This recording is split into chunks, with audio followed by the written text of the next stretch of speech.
when just sinners saved by grace. Hey everybody, so I am back to discuss season 5, episode 5 of the series Saints and Sinners. Now, I do recognize there was an individual in the comment section who did inform me that they aren't able to see the show. So, in regards to my recaps, I'm going to do my best to do more thorough recaps of the entire episodes. So that way, for those who may not be able to see the show, or maybe you just missed an episode, I would be able to present you with more of a thorough, full recap of perhaps scene by scene, if not scene by scene, then most scenes when it comes to that episode. So let's get started. So we open up this episode with Christy and her brother Kendrick at some sort of jewelry store shopping for engagement rings, apparently for Stasia. So Kendrick eyes lands on a $10,000 ring, which I personally thought was a very, very beautiful ring, but definitely not worth that price in my opinion. But nonetheless, Kendrick and Christy both thought that would be a great ring for Stasia. Kendrick unfortunately could not afford the ring, and here comes Christy saving the day by delivering $10,000 in cash to the cashier. Kendrick's looking like, how can you afford that? And Christy is like, don't even worry about it. I got it. But we all know from the previous episode that, or prior episode, that Christy is actually taking over Dr. Kevorkian's spot and and harvesting organs from the missing women of Cypress. So that is exactly how she got the money. So Kendrick gets the ring and he's super excited about his baby shower that is coming and his possible propose, well, not possible, but him proposing to Stacia. So he goes to his father Rex to invite him to the baby shower. Now keep in mind, him and Rex hasn't spoken apparently since Kendrick was arrested for doing Rex's job, or the job that Rex hired him to do, and that was to transport the organs, because this is prior to Rex even knowing that what he was doing. Officer Perkins never told him what exactly it was that he was doing, although Rex knows he's doing illegal work. So, whatever Officer Perkins was having him doing, he should have known it was illegal. But nonetheless, unfortunately, Kendrick got caught up in the mix, and Kendrick was indeed upset with his father. And I can tell that Rex really has a soft spot for his son, but he is not playing no games with his son. It's like, okay, don't disrespect me, though. You may be mad, but watch yourself now. I'm still your father. Watch yourself. I'm still Rex.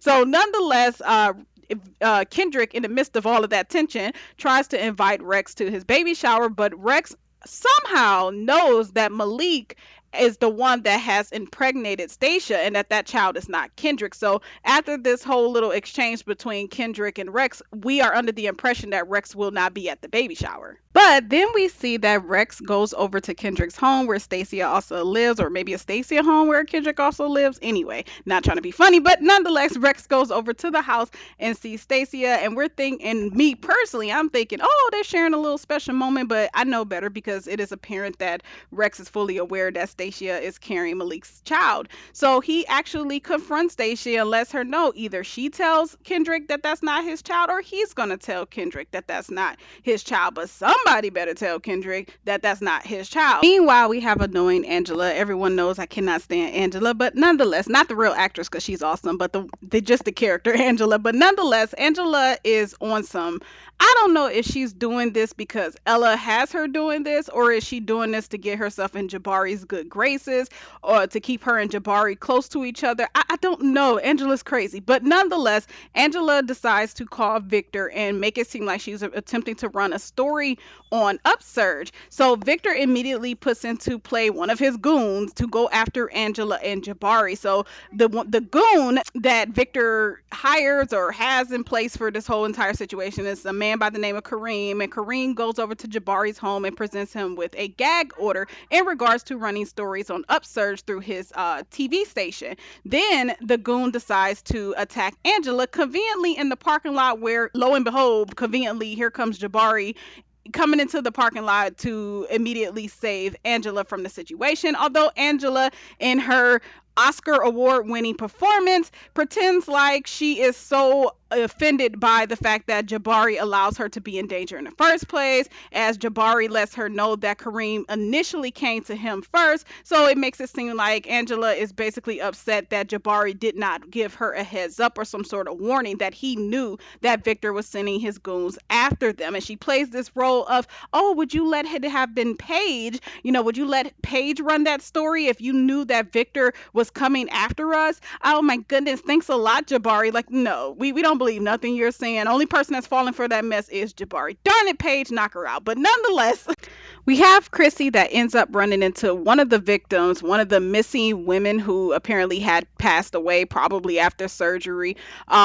We have Christy runs into her mother on the streets, and Christy gives the mother's condolences, but the mother is like, "What are you talking about? I just talked to Officer Perkins, and Officer Perkins told me that they are still in the process of finding my daughter." And Christy's like thinking, "No, they're not. That girl is dead." So, with that being said, it is apparent that Officer Perkins is crooked, although we know that. Christy did not know that. We know that Officer Perkins has been meeting with Rex. He is the one that hired Rex to help transport the organs. He is fully aware of the organization that he is a part of, but Christy did not know. So, Christy goes over to the police department, confronts Officer Perkins in regards to why he has not told this mother that her daughter is indeed deceased, to which Officer Perkins snaps on Christy and lets her know, "Hey, I'll arrest you. Mind your business." Moving on from that scene, we end up seeing that Christy follows Officer Perkins over to Rex's warehouse or wherever the heck Rex be, lingering at like a vampire.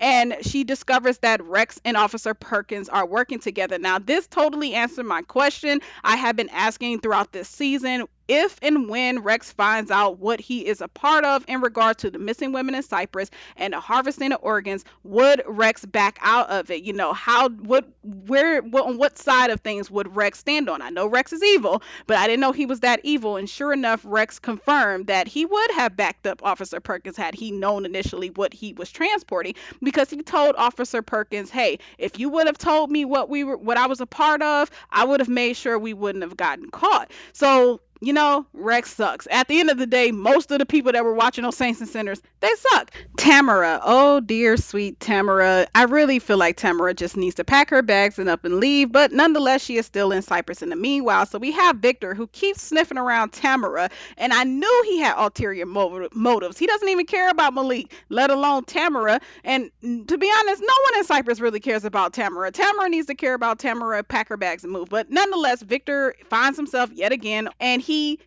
in a slick manner, slides in the fact that he is willing to buy the shares that Malik has left her, because mind you, it was in his last will and testament that his shares of Upsurge goes to Tamara. So now, to, I believe, get a upper hand in Upsurge and a bigger control of Upsurge, Victor wants to buy Tamara shares, and he offers her money and says, she can go start a new life or whatever the case may be. And Tamara's like, I need some time to think about it. And speaking of Tamara, why did Christy invite Tamara to the baby shower of Kendrick and Stasia? I'll never know. After all, Tamara is Miles's ex-wife. I guess their ex-wife. I don't know. Let Tamara tell it, and they're still married. But nonetheless, Tamara is Miles' ex, and Miles cheated on Tamara with Christy. So I don't know. I just know Christy tried to be all friendly towards Tamara and looking at her like she's crazy because she's not falling for it. But hello, you had an affair with her husband.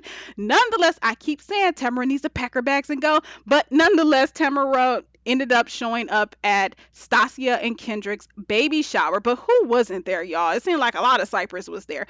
And at this point, Stasia hasn't said anything in regards to the baby not being Kendrick. She got Ella all up in her face, all excited because, of course, Kendrick is Ella's son. So that means Stasia would technically be carrying Ella's grandchild. And then we have Christy there because technically Christy will be the aunt to Stasia's baby. So everyone's so excited and they're throwing this baby shower. Meanwhile, Stasia looks a hot mess, a nervous hot mess, because she understands that this is the moment where she needs to tell Kendrick that the baby isn't his. And apparently she had been trying to call Kendrick to let him know, but Kendrick was not answering his phone because she knows, like we know, that Rex is very serious and will deliver on his threat that if she doesn't tell Kendrick, he will, and there will be consequences for it. Nonetheless, the whole baby shower continues, and suddenly, out of nowhere, nowhere, Kendrick finally arrives with that wedding ring. I don't know if he was getting up his courage, but not only does he arrive with the engagement ring, rather, he also arrives with Rex, who, again, I presumed wouldn't be coming to the baby shower after their last scene together, but apparently Rex,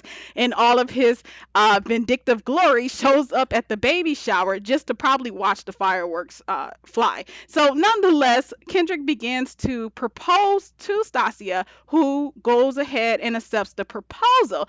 And that looks like that's when Rex kind of cues for someone to come in. If you kind of watch him, it looks like he, some sort of way, I don't know, maybe he shot a quick text message, but out of nowhere, Felicia, who is Malik's sister, also Malik's murderer, mind you, appears at the baby shower to break the news in front of everyone. We're talking Christy, Ella, Tamara, and Kendrick as well, that the baby that Stasia is carrying is indeed her nephew, which all, if you put two and two together, that would mean that is indeed Malik's child. And Kendrick is like, wait a minute. Stasia, please tell these people this is not true. Tell them who baby this is. Let them know I puts it down. And Stasia's like, no, sorry, can't do that. It's not your baby. And this sends Kendrick over the hill. Like, Kendrick is smooth with it. Kendrick could have a really terrible temper considering who his father is. But Kendrick is like, you know what? I'm done. Like, it's just one and done for Kendrick. Kendrick don't play. He's one of the very few individuals in Cypress with a very good heart and means well. He's just dingy at times, but he does mean well. And he was really stepping his game up to be able to take care of his family. And unfortunately, Stasia lost a good one. She played a good one. So once he found out the baby wasn't his, it was deuces. Stasia broke down crying. Felicia and Rex was getting a laugh on. Ella and Christy was like, what? And of course, here we go again with Tamara yet again receiving news that she had been played. I don't think Malik meant to hurt her, but again, it just seems like Tamara is always getting dealt a raw deal, and that sucks. That's why I said, Tamara, pack your bags and get out of Cypress. You still got a chance to live. You're a beautiful woman, got your baby and stuff. Get out of Cypress. But that is the end of that, and I'm very curious to know what is going to become of Stasia after this. She's another one, and I really just need to pack her bags at this point and go. But anyway, then we have Jabari confronting Victor in regards to attacking Angela, as well as the gag order. And Victor basically fires Jabari and says, listen, you kept running stories on Upsurge on your media channel. You are in breach of contract. It's over for you. But Jabari's like, so? I don't care. Fine. This place isn't what it used to be anyway since Malik is gone. And you know what? We're going to keep running stories on you anyway. Like, Jabari, sit down somewhere. It's over for you. Let Rex handle Victor, because you just can't. You just can't. But anyway, last but not least, y'all, this was the scene. I thought the baby shower blew me away, but the scene where there's a board meeting that Victor is holding for Upsurge, and Ella is there at the board meeting, of course. Suddenly, Felicia and Rex walks in and reveals that not only is Felicia still a part of Upsurge, the company, and still holds her shares because Malik firing of her was actually invalid due to his conflict of interest relationship at Upsurge, but on top of it, y'all, she gave Rex half her shares, and she is now married to Rex. And y'all, when Rex put his feet up on the table and called Victor dad, I told you all, if anyone in Cypress can be a match for Victor, it would be Rex, but it would take Rex some time to figure it out. And dang it if he didn't figure it out. Not only is he a part of Upsurge now and owns part of Upsurge, but he is literally now Victor's son-in-law. Seriously.